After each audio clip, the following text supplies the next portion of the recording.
Hi, my name is Jennifer. Welcome to my channel. Today we're doing the end of the year book tag. So I wasn't sure if I was going to have time to do this tag before the end of the year. I would normally do this earlier on in autumn. But it's been a busy time. We've moved house. I've not been well. But I thought I would do this tag. I have been tagged by a couple of people, specifically Melinda at Weber Stories and Tiffany from Towering TBR. So thank you for the tag because it has encouraged me to actually do this video. So this is just talking about my reading plans for the end of the year and thinking a little bit ahead to any plans for 2024. Question 1, are there any books you've started this year that you still need to finish? So not really, because I tend to only read one book at a time. However, I do have a short story collection on the go at the moment. However, I do not think I'll be finishing it before the end of the year because it is the Locked Room Mysteries. This is a collection of short stories edited by Otto Penzler, and it is absolutely massive. So this is basically like a textbook. It's 900 pages. I'm only about 200 pages in, which doesn't look very far, but I have actually read quite a lot of short stories in the collection so far. But I have no intention of finishing this by the end of the year because, I mean, it's just not going to happen, is it? It's not a book that you can sort of take out and about with you. It's not a book you can sort of read in the bath or in bed. It's definitely a book to read on the couch. I probably will dip into this throughout the next month or two because I do like a mystery story at this time of year in particular, but this will go on into next year.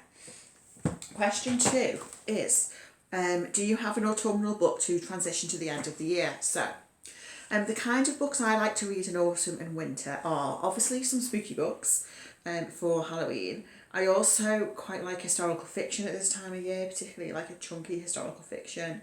I think classics, not that I read a lot of classics, but I do think classics are good to read at this time of the year. And also I like to reread. I think I like rereading anyway, but there's something quite cosy and comforting about rereading that I think lends itself to autumn and winter. And as well, I think there's something about rereading that feels a little bit indulgent. So again, great for like the cold night. So I do have some rereads planned, which I'll tell you about in a moment. The first book that I kicked off October with, which you'll have heard me talk about if you've seen my October wrap up, was The Little Stranger by Sarah Waters. And that ticked a number of those boxes. So it is a chunky historical fiction. It is spooky, and it was a reread for me. So that book was just perfect to kick off my autumnal reading. Question 3, is there a new release that you're still waiting for? So I am looking forward to Heartstopper Volume 5, which comes out I think like the first week of December. I have been stalking my library website for several weeks now, waiting to see when they were going to get this on order because I wanted to be like early on in the queue. And I am first in the queue, which is so exciting. So I'm very much looking forward to Heartstopper. Question 4 is, what are 3 books you want to read before the end of the year? So I thought I would actually show you 5 books that I have that I'd like to read by the end of the year, which is only a few weeks away. Some of these are pretty chunky. So there's actually 3 rereads here, 1 classic and 1 short story collection. So first reread is Life After Life by Kate Atkinson. This is historical fiction. It is quite long. How long is this edition? 600 pages. So I read this with my library book club several years ago and I absolutely loved it. Absolutely loved it. So I've been wanting to reread it for a little while now, and this just feels like the right time of year to reread it.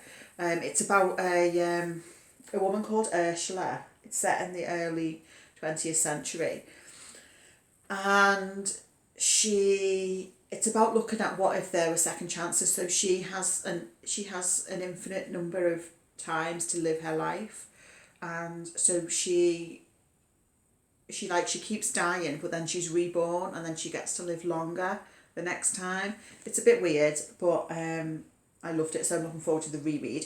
Next one is a book I'll be reading for my library book club, and it is The Blind Assassin by Margaret Atwood.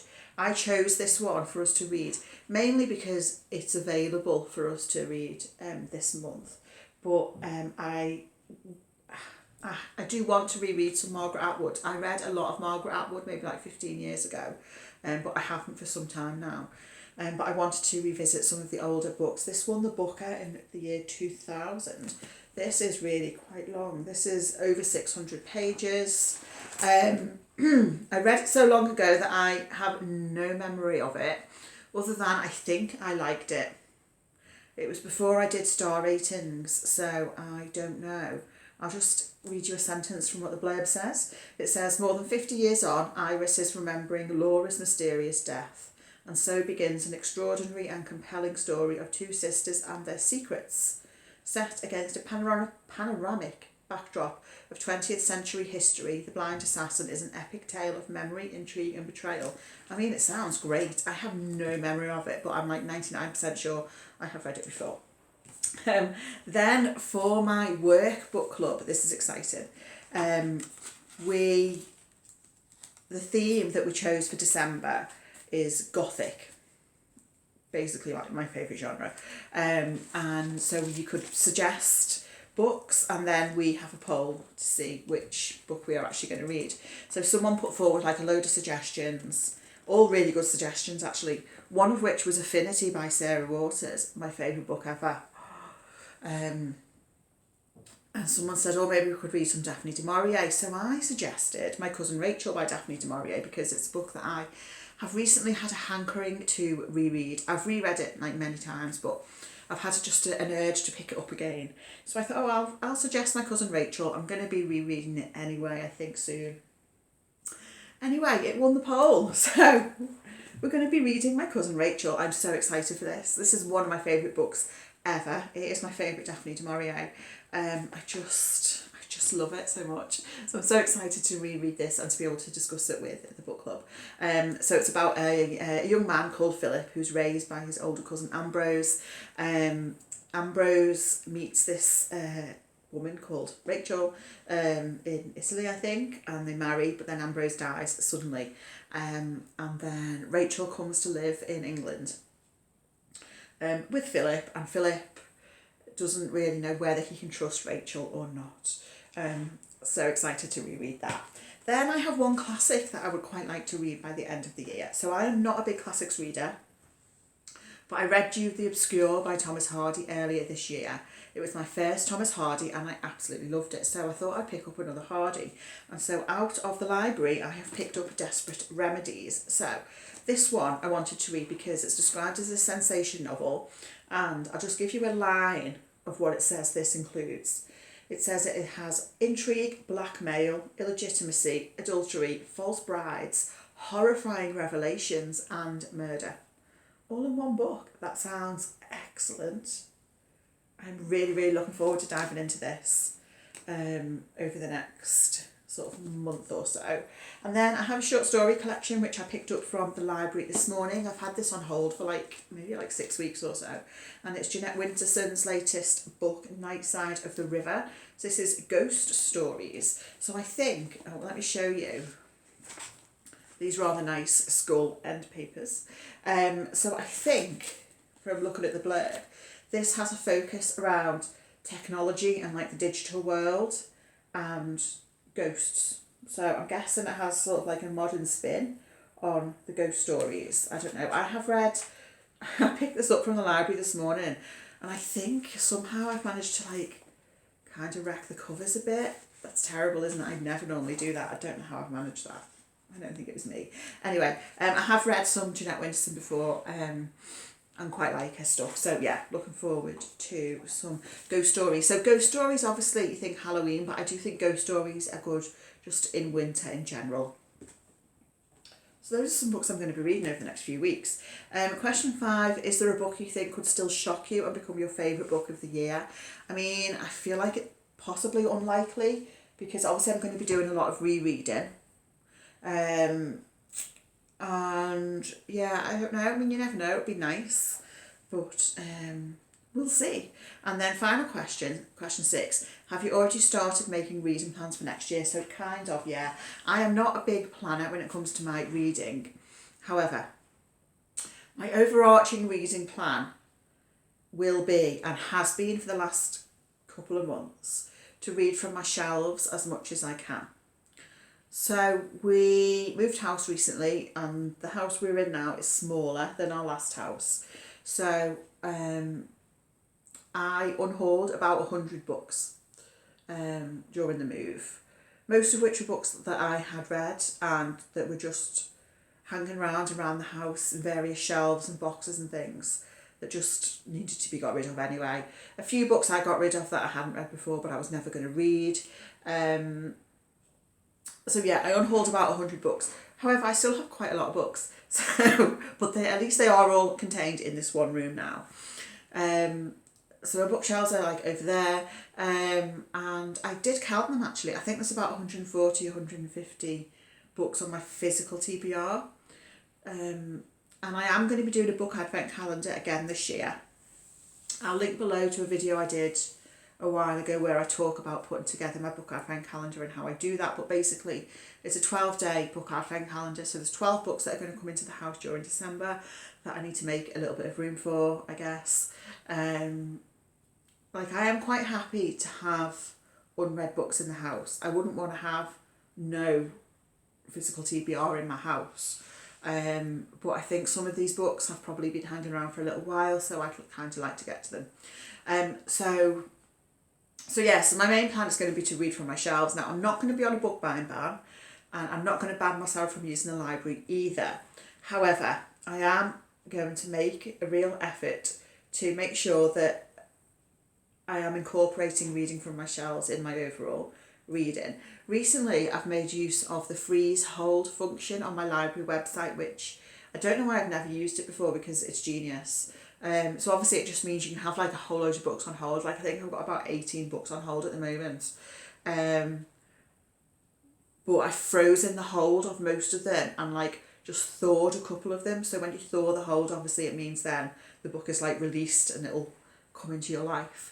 But it just means rather than like reserving everything and then they all come in and you're just like overwhelmed with library books, you can manage the flow better. So I'm going to continue to do that, incorporate books from my shelves, trickle in a bit of library reading and so on. In terms of more specific plans for next year, I want to have a goal around rereading. So I didn't have a specific rereading goal this year, and I do think my reading has lacked a bit as a result of that. I have done some rereading, but not as much as I would like to. In 2022, I had a specific rereading goal. I had a list of books at the start of the year that I wanted to reread, and it worked really well. So I think I'm going to do the same next year, come up with a list of books. I already know some of them that are going to be on there, but I'll share that with you sort of at the end of December, early January. Another plan I think I'm going to make is to read more short story collections. So I really, really like reading short story collections. And on my shelf over there, I have 1, 2, 3, 4, 5, 6, 7, 8, 9. I have 9 unread short story collections. 8 of them are anthologies, so by a variety of different authors. One of them is a collection by one author, and that's by Camilla Gradova. I think it's called The Doll's Alphabet.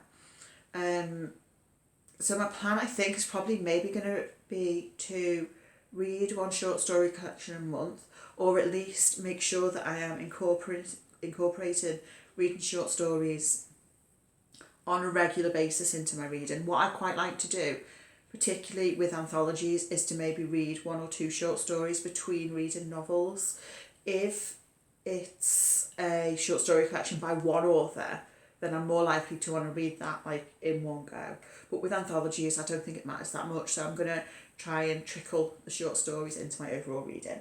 And then I might possibly come up with a list of books that I want to make sure I get to next year. So this year, I need to look back at my specific goals because I haven't actually looked back at them. I know I did a list of queer books that I wanted to read, and I have read most of them, I think. But I think there's like maybe 3 that I've not got to. There's a few classics I quite like to get to at some point. So I think I might come up with a specific list of books that I would like to get to and make sure that I prioritise them for next year. So I think that is the end of the tag. I am not going to tag anyone because everyone I think's already done this tag. But if you haven't and you would like to, please do consider yourself tagged. Thank you for watching. Let me know what your reading plans are for the end of the year, and I'll speak to you again very soon. Bye.